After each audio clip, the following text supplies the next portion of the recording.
जी अस्सलामुअलैकुम वरहमतुल्लाह वबरकातुहू। मेरी video special ना मेरे पिंड गुणिये वालियां वास्ते बा इंज दा की करे कि बंदा मुड़ पिछली जिंदगी करना ना पवे।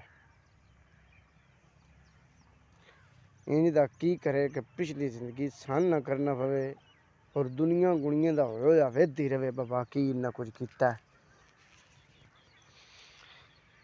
मित्रों, सोच अपनी अपनी ते तरीके अपने अपने ते प्लान अपने अपने, इरादे अपने अपने। अगर मेरे नाल हो जावे ना तावन इत्तेहाद ते इकी मुट्ठी विच ईमानदारी दी गल है ना, वो कुछ हो जाना, वो कुछ हो जाना जेड़ा इंशाअल्लाह ताला बशर्ते जिंदगी बा फजल खुदा अगे ना होया है। पिछे दी गारंटी कोई नहीं, क्योंकि दुनिया नकल करना जानती है। ते 7 दिहाड़े रह गए रोज़ियां बिच, ईदियों बाद जेड़ा भी नहीं वो सामने आ जाए तो इंशाअल्लाह ताला जे असी रल के तुर पे उसे ना तो दुनिया साडी आ, ये पक्की पीटी गल। तो जे असी बोरा बोरा हो के रवीए ना तो साडे कोल कख भी नहीं। ये मिसाल इस पूरे हिकी पिंड दी पूरे पाकिस्तान नूं भी जा सकती है जेकर गलनी होवे ते कि इतफाक चो कितनी बरकत होंदी है।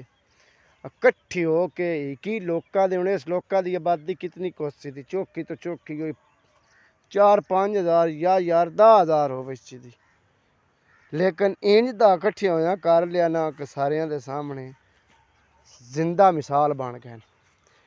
बनाउणा चाहना जिंदा मिसाल जेड़ी गल आ सीधी, लेकिन अजे अपने कोलों हिम्मत नहीं पई होंदी, उठींदा नहीं पिया, कोशिश नहीं पई होंदी बई यार होर कुछ नहीं, तू चल भाई अदनान रियाज सिरदारे दे यूं नहीं गल दस लै, या चाचा असलम मानू भादरा दे यूं नहीं गल दस लै, या तू नाल रला लै इरफान इरशाद दे, ठीक है, या बाबे बाकरी क्या चुई, या बाबे माले क्या विचों कोई बंदे, कोई नहीं भाई। ईमानदारी की गल, मेरी गल टोकनी भी किसी कोई नहीं। तो उम्मीद है बड़े जीदार नो और बड़ी मुहब्बत है गुणिये वाले लोगों में, ठीक है। तो गल समझ के या कोशिश भी करनी ना समझ के तो इंशाअल्लाह ताला किसी के घाटे वाली गल है ही कोई ना। जो गल किसी के घाटे वाली हो तो इनकार तां होंदा है, तो जे होवे ही सारियां दे फायदे वाली तो फिर उहदे विच इनकार होना भी तो कायदा। तो बहरहाल वीडियो मेरी तुहाडे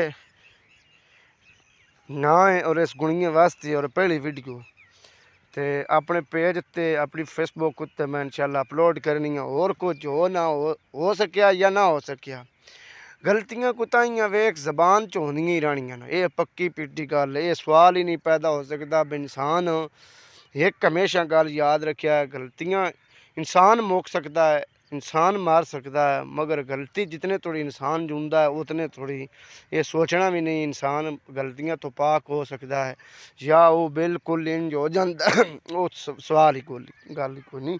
तो तुसी मेरी वीडियो नू लाइक करना यार, तुहाडी ये सपोर्ट ही मेरे वास्ते ना बड़ी सपोर्ट आ। ये सपोर्ट ही मेरे वास्ते थोड़ी नहीं ढेर सपोर्ट आ।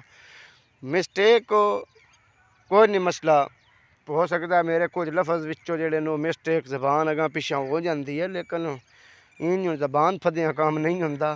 तो बहरहाल लाइक देना, कमेंट देने नो, अच्छे जाए देने नो, प्यारे जाए देने नो, तो शेयर देना तो फॉलो करना, तुहाडी बड़ी मेहरबानी। तो इंशाअल्लाह ताला हौली हौली अपने यूट्यूब चैनल ते अपने भरावां अपने वीरां दे सामने अपना मकसद रख छड़ना कि मकसद आ, और इहदे विच मकसद निरा मेरी जाती हद तक नहीं, इंशाअल्लाह ताला जिंदा हो के सामने आना, मिसाल बन के आना है। क्या वेख लो साडी भी मिसाल आ। ते दुआ करदे आं अल्लाह ताला तुहानू सारेआं नू अपनी अपनी जाई ते अपने अपने नेक मकसद दे विच कामयाब ते खुश रखे। आमीन सुम्मा आमीन।